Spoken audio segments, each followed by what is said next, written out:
Oi, hoje eu tô aqui com uma maquiagem toda carnavalesca, ó, toda trabalhada no glitter, mas o meu objetivo na verdade é dar algumas indicações culturais justamente pra quem quer fugir das festas, dos bloquinhos do carnaval. Vamos lá? Então, em primeiro lugar, essa maquiagem de glitter aqui na verdade é um delineador adesivo. Se você perdeu, eu já fiz um vídeo testando, né, mostrando como é que eu coloquei, se é fácil ou não, se vale a pena ou não. Então eu vou deixar linkado aqui em cima se eu lembrar, se não tá aqui embaixo, senão é só dar uma busca aqui do canal que ele vai estar no ar já. E agora vamos começar. Então o que eu fiz dessa vez? Como eu sei que tem gente que prefere assistir filme ou série e tem gente que prefere ler, eu reuni 9 indicações, são 3 de cada, 3 séries, 3 filmes e 3 livros, que eu acho que tem tudo a ver pra quem quer ir fugir um pouco do carnaval, quer aproveitar pra ler alguma coisa interessante, assistir alguma coisa interessante. Então essas são as minhas indicações. Me contem se vocês curtiram, se vocês pretendem assistir ou ler alguma delas, que eu vou ficar feliz de saber. Então vamos começar. Então vamos começar com os livros. Eu tenho aqui 3 títulos que eu acho que são muito interessantes, que eles são rápidos e fáceis de ler e que mesmo assim são maravilhosos. Eu gostei muito de todos eles. Começando então com o que se chama Conversa entre Amigos, de uma irlandesa chamada Sally Rooney. Eu vi esse livro em várias listas, né, de jornais americanos, tipo New York Times ou New Yorker, agora eu não vou lembrar qual especificamente. Então eu li várias indicações positivas e achei que valia a pena e comprei pra ler. E ele é legal porque ele é uma história super moderninha, no sentido de que ele foi escrito por uma autora super jovem e que fala muito de relacionamentos hoje em dia, né? De como é que a gente trata essa questão dos relacionamentos. A história tem 2 personagens principais, que são a Frances e a Bob, que são amigas e ex-namoradas. E elas conhecem aí um novo casal que vira amigos deles e toda a história do livro é em torno dessa relação deles com esse novo casal de amigos. E eu acho que o mérito dela é justamente esse, que é o de falar sobre como hoje em dia nós temos dificuldade de nos relacionarmos com os outros, porque a gente cria 1000 coisas na nossa cabeça, expectativas ou joguinhos, enfim. E eu achei super legal. Esse é o tipo de livro que você não consegue parar de ler. Acho que uns 2 ou 3 dias eu já tinha terminado. Assim como a minha segunda indicação, que se chama Relatos de um Gato Viajante, que é de uma japonesa chamada Hiro Arikawa. Acho que é assim que se pronuncia o nome dela. Pelo que eu vi, ela é super famosa no Japão. Ela escreve vários livros que já foram adaptados lá pro cinema ou pra televisão, enfim. Caso alguém já tenha lido alguns livros japoneses, tipo do Murakami, por exemplo, vai notar que tem vários pontos em comum. Tipo os personagens que são mais solitários, enfim, uma forma diferente de contar. E a história desse livro é a seguinte, é um moço que adota um gato de rua e eles passam a viver juntos. Então ela é narrada, a maior parte dela é narrada pelo gato. E no livro ele vai viajar com o dono, porque ele precisa ir cumprir uma jornada, ele tá tentando encontrar um novo lar para esse gato. Então ele vai visitar os amigos de infância e de adolescência dele para apresentar o gato, para ver se o gato poderia ficar morando lá, porque ele tá com um problema. E esse problema só vai ser revelado mais no final do livro. É um livro bem fácil de ler, uma história simples, mas que você fica ali apegado aos personagens, especialmente se você já teve algum bichinho de estimação ao qual você era muito apegado, eu recomendo.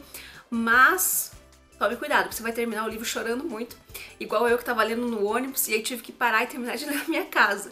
Mas eu super recomendo, um livro bem fofo. E o terceiro é um livro da Rupi Kaur. Quem assiste as minhas indicações aqui de livros já deve ter visto que eu indiquei várias vezes um livro dela que se chama Outras Formas de Usar a Boca, que é um livro de poemas mais moderninhos, assim. São pequenos textos, alguns são poemas, enfim, é uma forma mais moderna, assim, que ela tem de falar sobre relacionamento, sobre amor, sobre mágoas, sobre relacionamento com os pais, com os amigos, enfim. Esse livro fez um super sucesso, inclusive muita gente que me assiste aqui comprou, leu e disse que gostou. E agora, se não me engano, em fevereiro, vai sair a versão em português do segundo livro dela, que eu já li em inglês. Em inglês, ele se chama The Sun and Her Flowers, e em português ele vai sair com o nome Que o Sol Faz com as Flores. Eu não tenho certeza se quando esse vídeo for ao ar ele já tiver saído, mas se não, os links estão sempre aqui embaixo, então você pode dar uma conferida. De qualquer forma, se você gostou desse primeiro livro dela, né, do Outras Formas de Usar a Boca, pode ler esse segundo porque é o mesmo estilo. Então são outros textos pequenininhos, né, pequenos poemas e tal, coisas que você consegue ler rapidinho e que é de uma sensibilidade bem legal, então fica aqui essa minha terceira recomendação. Passando agora para os filmes. Eu tenho 2 documentários e um outro filme de ficção para indicar. Os 2 documentários, ambos estão na Netflix, então é fácil de assistir. O primeiro deles se chama On Yoga e foi traduzido aqui como Yoga Arquitetura da Paz. Esse é um documentário que foi dirigido por um brasileiro, que é o Heitor Dália, e ele conta a história de um fotógrafo que se chama Michael O'Neill, se não me engano, eu acho que ele é americano. E ele tava com um problema de saúde, um problema acho que era no pescoço, e daí afetava o movimento das mãos dele, né, que ele precisava usar para o trabalho dele de fotógrafo. e conta a jornada dele em busca de uma forma de resolver esse problema que ele tinha com a ajuda da yoga. Então, o documentário mostra, né, essa história dele e fala um pouco sobre as origens ou o que significa o yoga, esse estilo de vida. Tem umas entrevistas muito interessantes e é um filme super, super inspirador. Então, assim, não é um filme didático ou voltado para pessoas que praticam yoga, é para todo mundo. E eu acho que super vale a pena aproveitar para assistir esse feriado. Já que eu disse que esse primeiro é um filme inspirador, o meu segundo também. Na verdade, os três que eu tenho para indicar acho que são. E o segundo se chama Jim and Andy, também é um documentário, também tá na Netflix. Esse é a história do Jim Carrey, né, o ator Jim Carrey, que ele interpretou um comediante norte-americano, o Andy Kaufman, num filme que foi feito acho que nos anos 90. E o Andy Kaufman morreu nos anos 80. E como o Jim Carrey gostava muito dele, né, gostava muito, acompanhava a carreira dele, ele foi atrás porque queria interpretar o Andy Kaufman. E o documentário, na verdade, é toda essa questão, a história dele construindo esse personagem, que foi uma coisa muito intensa, né? Você via que ele estava praticamente se transformando no Andy Kaufman, e ele é intercalado com uma entrevista do Jim Carrey hoje em dia. E ele fala umas coisas assim sensacionais. Então não interessa se você não gosta do Jim Carrey, se você não gosta dos filmes dele, se você não conhece o Andy Kaufman, se você não gosta do Andy Kaufman, não interessa. Eu acho que ele vale pra todo mundo porque o Jim Carrey fala umas coisas assim sensacionais também. É um filme super, super inspirador. E o terceiro, que é o único que não é um documentário, se chama Um Laço de Amor, que é o filme que tem o Chris Evans. E sabe aquele filme que é feito pra você chorar? Pois é, esse aí.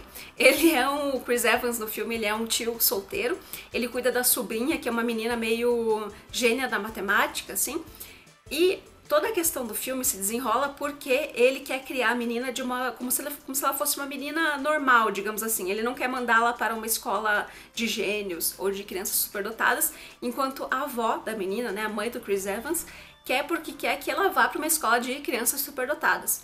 Então é claro que vai rolar um conflito aí entre os dois pela guarda da menina, e é um filme bem fofo e acho que vale a pena também. Esse eu acho que eu assisti no NetNow. E pra terminar eu tenho 3 séries, uma recente, uma velha e uma nova. Começando pela recente, eu vou falar sobre Big Little Lies, porque eu já indiquei essa série aqui em algum vídeo passado, não vou lembrar qual, e também ela está nas séries mais assistidas pelas nossas leitoras aqui, que responderam uma enquete que a Sabrina fez. E eu tô indicando ela por quê? Essa é uma série que ganhou vários prêmios e tal, e ela é uma série com uma temática bem legal, que tem a ver com aparências e com abuso. Então assim, a gente começa assistindo achando que ela vai tratar de aparências, né, das famílias ricas e de problemas que os ricos vão ter, mas não é sobre isso. Ela é uma série que trata de alguns assuntos pesados, assim, e ela é muito bem construída, tem atrizes maravilhosas e eu super recomendo. Mas eu tô falando dela aqui porque é o seguinte, eu tinha ficado chateada porque eu vi que eles iam fazer uma segunda temporada. Porque às vezes eu acho que as produtoras, né, ficam esticando as séries até que elas deixam de ser boas. Porém, outro dia, eles anunciaram que quem vai participar da segunda temporada é a Meryl Streep. Então, como já diria o Cam de Modern Family, a Meryl Streep seria sempre a escolha correta, mesmo que ela fosse interpretar o Batman. Meryl Streep could play Batman and be the right choice. She's perfection. Então eu acho que essa segunda temporada vai estar maravilhosa também. Então se você não assistiu ainda, já se prepare para essa segunda temporada e assista a primeira. Essa é uma série da HBO, então tem na HBO Go, que é aquele serviço tipo Netflix, assim, da HBO. A série nova é uma série que tem na Netflix, que se chama A Louva a Deus. Ela entrou, eu acho que foi em dezembro do ano passado. Essa é uma série francesa de serial killers. E ela tem aquela temática que é bem comum das séries de serial killers. Mas, se você gosta, ela é super interessante. Que é o seguinte, ela conta a história da Louva a Deus, né, que é uma serial killer, uma mulher. Ela matou vários homens, todos esses homens tinham algum histórico de abuso ou tinham cometido algum crime, enfim. Ela assume, né, a autoria de todos esses crimes e ela vai presa. E aí, muitos anos depois, surge uma pessoa que está imitando os crimes dela. Então aí começa a investigação e a louva-a-Deus, né, que é a serial killer que está presa, ela é chamada para ajudar nessa investigação. E aí ela pede para que o filho dela, que está na polícia, ajude nessas investigações. Então o filho dela é super magoado com ela por toda essa história de vida. E aí a história é ao redor disso, né, do filho ajudando nas investigações e deles tentando pegar esse serial killer. São 6 episódios e o final é bem legal, então assim, essa é outra que eu recomendo. E pra terminar, a minha série velha é uma que é até hoje uma das minhas favoritas. E eu tô indicando aqui justamente porque outro dia eu tava fuçando no Now da Net e eu descobri que todas as temporadas estão lá, que é Arquivo X. Então, assim, se você já viu e quiser rever como eu, assim, eu nem sei quantas vezes eu já revi essa série. E se você não viu, eu recomendo que tem lá, essa é a série perfeita, assim, ó, pra você se jogar no sofá e ficar por horas assistindo todos os episódios, porque são muitas temporadas. E assim, é aquele clássico, né, se você não conhece, também recomendo. É a história do Mulder e da Scully, que são dois agentes do FBI. Ela é médica, ela é super pragmática, assim, super científica e tal. E ele é o policial que acredita em vida fora da Terra, que acredita em extraterrestres, em fenômenos sobrenaturais e tal. E eles formam essa dupla e eles são encarregados de investigar casos esquisitos para os quais a polícia não consegue encontrar uma solução. Então, assim, é sensacional. É um seriado antigo, então ele tem aquele formato, assim, mais antigo das séries, né? Conta um caso por episódio e tem uma trama maior que se desenrola por toda a temporada. Mas eu acho que super vale a pena. Então, tanto para rever quanto para conhecer. E é isso. Então essas foram as minhas 9 indicações do que ver ou ler nesse feriado. Espero que vocês tenham curtido. Se vocês gostaram, no próximo feriado eu posso voltar com mais. E é isso. Um beijo e até a próxima. Ah, e não se esquece de se inscrever aqui no canal, é claro.